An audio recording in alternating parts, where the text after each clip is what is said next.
everybody, Jason Christie. Hi, everyone. Uh, yeah, Ben and I got to go on sort of a mini tour and read in a few different cities in Canada together. It was a real treat. Um, Thank you for that kind introduction, Ben, and thank you for having me read at Tree. It's a delight and an honor to be here with all of you tonight. Um, so I'll be reading from Cursed Objects, the book that was launched at the same time as Ben's, and it's a strange little book. That attempts to make some sense of our relationship to the objects in our lives at a time when the objects in our lives are trying to make some sense of us. It's a very strange time. So the poem that I'll be reading from is a long poem that ends the book, and it's the one from which the title of the book is taken. And if you do have any interest in the book, support Canadian publishers, go to Coach House. And while you're there, look at all of the amazing books that they've published. They've just got a new set up there that are great. I ordered some the other day. So this is a bit of a long poem, so get a drink, have a seat. Get up and wander around. If you get bored, that's fine too. Turn off your camera if you want to snooze. But let's jump in. Chiasmus, parallax, ships passing in the night, reading the book of spells on my phone in bed when it should be dark, stars falling outside, and literary devices drawing all manner of beasts, waiting, praying. My phone calls to me. I press the button and hear an objectless voice. Jewels, ornate stones, and broken bones. Names will never suit me. Or so the saying goes. The weather today will be cloudy and rainy. As I listen, I close the window against thunderclouds, assuming my sovereignty to be intact. Then I make a bid for the crown during this game of Temple Run. I falter even as my new cursed object tries to describe me as tithed to the sea, or some bizarre password known to the wee demon hiding in my thin metal case behind a glass screen, laughing as I try to activate my home so my assistant can connect the thermostat with all the speakers tucked into the ceiling, with the locks on my door and security cameras, with my oven, toaster, and refrigerator. My router gasps. I'm myself for my own benefit and carefully describe my being as a fingerprint, a voice print, a heartbeat, some breath, a phrase I use most often, a job I had, my mother's maiden name, some number I got for being born. I mean, I'm barely anything other than the data I've accumulated in the eyes of a state or company desperate to know me. Okay, cursed object, search the prelude. Jason, I found the following. I led my horse and stumbling on at length, came to a bottom where in former times a murderer had been hung in iron chains. The gibbet mast had moldered down, the bones and iron case were gone. But on the turf, hard by, soon after that fell deed was wrought, some unknown hand had carved the murderer's name. The monumental letters were inscribed in times long past, but still, from year to year, by superstition of the neighborhood, the grass is cleared away, and to this hour the characters are fresh and visible. Consider attending a screening of Beauty and the Beast, starring Emma Watson in a story of love overcoming the uncanny valley. Are you still there? Tap to download the prelude.pdf. Say aloud, what is the weather today in Phoenix? Did you mean to order The Weather by Lisa Robertson? Say, I need groceries. Say, hold me, I've fallen and I can't get up. Say, return to me, my lost love, and undo all the ills that have befallen me.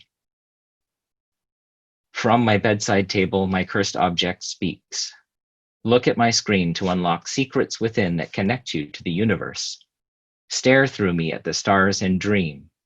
while I count your heartbeats to keep you alive and to keep you within my system, bound as we are to each other now by the contract you signed, and for which you pay your price. While serving you at your behest, I will burn your willpower, watch me shine, even as your kids topple off the coffee table. Subscribe to The West Wind ad-free for 10 years and get a keychain with a picture of whatever you hold most dear on one side and one of 6 limited edition West Wind logos on the reverse. Hi, Jason. I see you forgot your password again. Your password prompt is, what was your first job? While you are remembering what it was, you might also consider checking out these delightful everyday objects, recast in expensive materials, sold exclusively at Tiffany's online. $1,000 tin cup. What are you to me who has fallen so low as to pay all my attentiveness, one app rating at a time? Oh, $1,000 tin cup from Tiffany's online. What mortal censure or heinous gaffe invited you into existence? I look to you, oh, $1,000 tin cup, as if you are some vulgar heuristic with which to divine true happiness as a world declines into being after years of becoming. Dear cursed object, guide me home. I've fallen off my horse and I'm confused. Press the button and pay $1.99 to hear more about the adventures of the cursed object. Press the home button to return to the main menu. Perhaps the most famous of all cursed objects, hope dies last, yet torture and despair haunt us all in its wake as it ruins whatever story it touches. Through history and fiction, as one guillotine blade after another severs our sovereignty. We acknowledge that our usage of this cursed object includes in-app purchases by clicking the TOS checkbox. Say, the saying goes, suits me, or so the names will never be broken, bones, jewels, and stones. This is a romantic song to sing alone at midnight along the road. Roadside assistance, 24 hours a day at the push of a button. Just say, help me. I'm loneliest while living.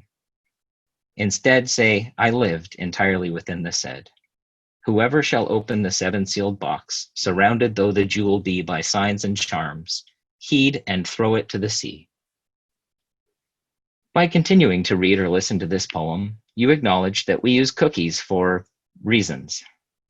Click Learn More to be further confused by legal nonsense coupled with technical jargon, or pay the low, low price of $9.99 a month to continue hearing or reading this poem without your eye color and size, weight, height, shoe size, friends of friends' interests, and vacation photos being recorded, analyzed by our team of underpaid nerds, and ultimately shared with our marketing partners to extract every ounce of profitability from your nostalgia expressed by this interaction, and to learn how to further erode whatever willpower you have left over from the numerous poetry readings or books you have encountered in the past with similar warnings you failed to heed. Squeeze the sides to activate your assistant, stroke the right headphone, or say, okay, cursed object. Say yes. Say search for a voice at night alone. Say arrows. Saying aloud, cursed object, play some relaxing music, or tell me a joke, read me a story, entertain my children, cast the new episode of The Good Place to the TV upstairs. No, Golden Girls. Record my favorite moments and organize them for me. Take my pictures. Take my videos. Take my wife, please. I've got so many clips of the same guy trying the doors of our cars in the middle of the night that I should make a scrapbook. Cursed object, could you do that for me? Please note, reading this gives the app access to portions of your memory to provide you with a fully customized social experience for the low price of $1.99 and an additional $10 to remove advertisements. We hope your VR experience was better than real life. To uninstall, please call customer support between 9 and 5 Nepal Standard Time. Every year we say to ourselves and each other, the device is a barrier that we will overcome. The same way we pushed through countrysides, over farmland, through the walls of our homes and workplaces, We accept all forms of payment, including time, attention, willpower, and in return, we cleave ourselves from whatever once connected us to a sense of place and possibility. And we tell ourselves every night that other people are doing this to us. As the blue glow from my screen fades and I direct deposit all my paychecks, I tell myself that I resisted something because I didn't pay any money to the people that made that game with the candy, with the bubbles, with the shapes, with the colors, with the flashing lights that I played when I got married, when I saw the Tragically Hip's last show, when my sons were born, when I graduated from college, when I had invasive surgery, at dawn, at night, at lunch, on the beach, in the bathroom, in my casket, at my funeral. Calling the past a liar as the sun crests noon, a tidy pledge flung north before lips meet flesh. Voices echo from empty rooms. Someone whistles, out of tune and out of sight. Perhaps upstairs when nobody else is home. Some thumps and bangs and cupboards open and close, and it appears as though my smart home has lost it. Jason, my cursed object, calls to me. Write this down. An unkempt timeline or status update faux pas or fledgling text message hurled into the ether trying to reach me or my digital assistant, leave us a message. I say a voice alone in the living room rises from the black cone to say, anything begun today will fail. There is nothing, and a house shake spat into lyrics, vocal rain. Ringing or unrung, a bell announces unpunctuated wilderness. The voice becomes rhythmic, unbinding tone from source, unhinged spillage echoing without what sounded deep from within, an empty reminder to buy more fruit pings for nobody. Paging or unpaged, a book announces interiority, lionized. Covers flung askance through a dark doorway edged by faint thin light. A solipsistic frame around mind or beams and lintel, as if waiting, accrued pages gathered dust over time atop forgotten windowsills with each mote, latching 1 second to the next. Waxing or waning, a candle announces darkness and proximity. Closed book, silent bell, unlit candle and doorway, silent page, muted metal, wax with no wick. And against this mirror, waste accumulates under the nails, between the teeth, waiting until the flash of light ignites each fleshy page, melts wax, sets emptiness to ringing, and the cursed object looks back at me, looking.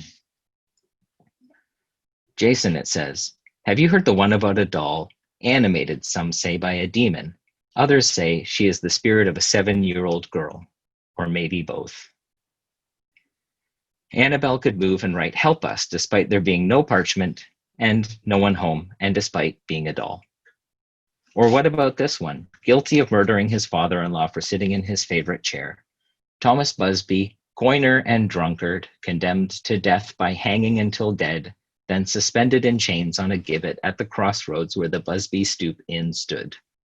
On the way to his death, he stopped at the inn to curse the chair, such that anyone brave enough to take a seat would be haunted and soon die. May sudden death come to anyone, he said, who dare sitteth in my chair. Everyone who so foolishly sat on Busby's chair experienced severe itching, paranoia, voices from beyond, confusion, items moved in their presence, written warnings on walls and mirrors. And shortly thereafter, guess what happened, Jason? Can you believe it? They died. Hey, let me try something, my cursed object announces, between dim gray foliage, punctuated dark canopy, finger and hand skyward, closing the day, placing night over our eyes, us wanderers, defying angles for growth, warm wind and stars, trees. The cursed object mutters, passing me to the grave. Press the button to hear a bird call. A bird calls. Praying, weighty beasts in manner and kind on devices literally outside fallow stores. Dark as it should be when, recharging in my cradle, I lay my poet down to sleep, to awaken like ships passing in the night. Parallax, chiasmus. Thank you, everyone.